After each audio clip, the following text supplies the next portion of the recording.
بھئی سفر کا مہینہ شروع ہو گیا، شادی نہیں کرنی ہے، سفر کا مہینہ اس میں بلائیں اترتی ہے، لوگوں کے یہ نظریات ہیں۔ اب دیکھیں نا، ایک طرف لوگوں کی باتیں آپ کے سامنے بتائی جائے گی اور دوسری طرف اللہ کا قرآن اور نبی کا فرمان سامنے رکھا جائے گا، پھر معلوم ہوگا حقیقت کیا ہے اور من گھڑت اور خرافات کیا ہے۔ بھئی عام طور پہ لوگ یہ سمجھتے ہیں کہ سفر کا مہینہ منحوس مہینہ، اس سفر کے مہینے میں شادی نہیں کرنی چاہیے۔ کیوں؟ اس لیے کہ اس مہینے میں بلائیں اترتی ہیں، مصیبتیں اترتی ہیں، اور اس طرح کی اس مہینے کے بارے میں یہ تصور اور ذہن رکھا جاتا ہے، خیال رکھا جاتا ہے۔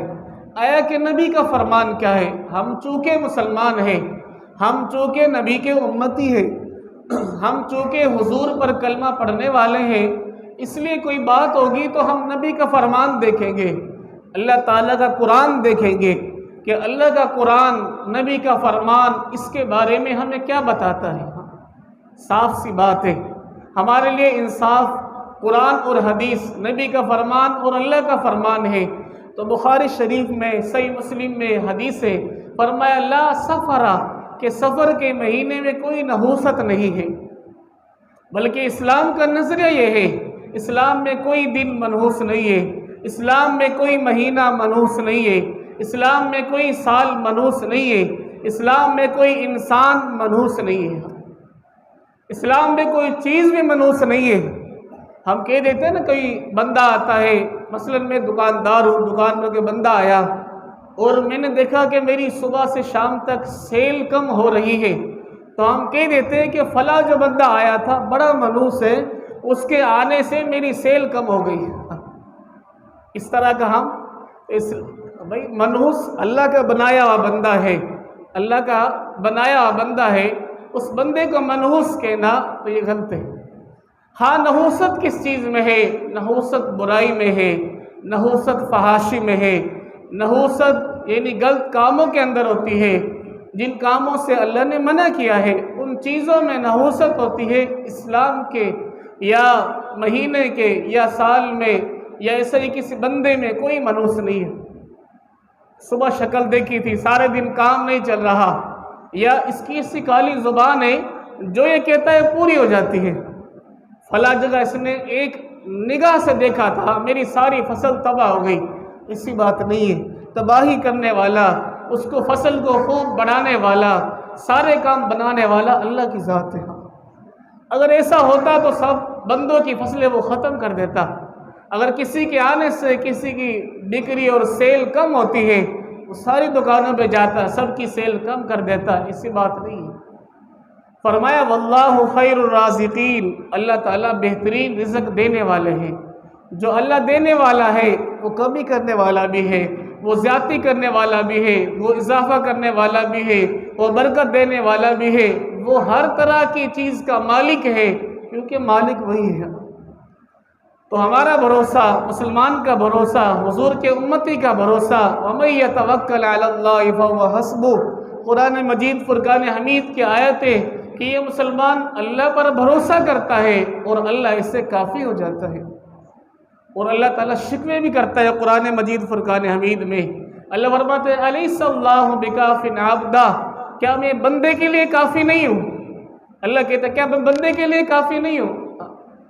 پارہ نمبر 26 میں أَلَيْسَ اللَّهُ بِكَافٍ عَبْدَهُ، کیا بندے کے لیے میں کافی نہیں ہوں جو میرے علاوہ اوروں کو خدا بنا بیٹھا ہے۔ ہاں، تو اس طرح کی یعنی فلاں نے ایسی بات کہی، ایسے ہی واقعہ ہو گیا، فلاں کی شکل دیکھی، بڑی منحوس ہے، بڑی کالی زبان ہے۔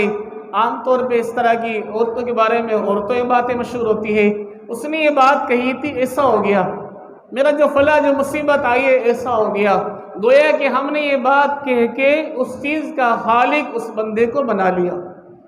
یاد رکھیں، چیزوں میں جو اثرات ہوتے اللہ کے حکم سے ہے۔ قرآن مجید فرقان حمید کا ایک واقعہ آپ کے سامنے ہے، ابراہیم علیہ السلام۔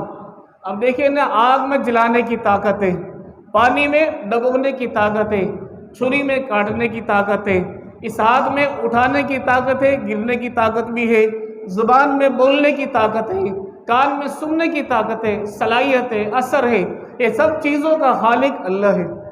جب اللہ چاہتے چھین لیتے ہیں۔ مثلا ابراہیم علیہ السلام آگ میں ڈالا جا رہا ہے، آگ اثر نہیں کر رہی، بلکہ اللہ نے قرآن میں فرما دیا یا نار کونی بردم وسلاما علی ابراہیم، اے آگ اے آگ اے آگ میرے ابراہیم پر سلامتی والی بن جا۔ یعنی معلوم کیا ہوا؟ آگ میں اثر تھا، اللہ نے رکھا ہے، حکم اللہ کا چلے گا تب اثر ہوگا۔ بالکل اسی طرح ان چیزوں کے بارے میں کہ فلاں چیز بنو سے، فلاں شکل بنو سے، گویا کہ یہ نظریہ رکھنا، گویا کہ اس چیز کا خالق اور مالک اس بندے کو بنا دینا ہے، جو کہ شرک ہے۔ حدیث میں کیا ہے؟ الطیرۃ شرک، حدیث کے الفاظ ہے کہ بدشگونی لینا شرک ہے۔ بدشگونی کہتے ہیں جیسا کہ مثال دی کہ فلاں کی شکل دیکھی ایسا ہو گیا، فلاں میرے پاس آیا ایسا ہو گیا، اور فلاں نے یہ بات کہی ایسا ہو گیا۔ یعنی گویا کہ ہم نے ان چیزوں کا، ان باتوں کا، ان معاملات کا خالق اور مالک اس بندے کو بنا دیا، اللہ کو نہیں بنایا۔ حالانکہ خالقنا اللہ کی ذات، مالک اللہ کی ذات، رازق اللہ کی ذات، نقصان کرنے والی اللہ کی ذات، نفع دینے والی اللہ کی ذات، موت دینے والی اللہ کی ذات، زندگی دینے والی اللہ کی ذات۔ ان اللہ علی کل شیء قدیر، اللہ فرماتے میں ہر چیز پر قادر ہوں، وہ میرا آپ کا بھلا کرنے والا بھی ہے، نقصان بھی کرنے والا ہے۔ تو اس لیے عزیز دوستو، یہ تصور رکھنا کس چیز کے بارے میں، ہاں نحوست کب آتی ہے؟ جب اعمال خراب ہوتے ہیں۔ نحوست کب آتی ہے؟ جب بندہ برائیوں میں لگتا ہے۔ نحوست کب آتی ہے؟ جب گناہوں میں لگتا ہے۔ نحوست کب آتی ہے؟ جب اللہ تعالیٰ کو ناراض کرتا ہے۔ نحوست کب آتی ہے؟ جب اللہ کے نبی کی سنتوں سے روح گردانی کرتا ہے۔ نحوست تب آتی ہے، تب ہوتی ہے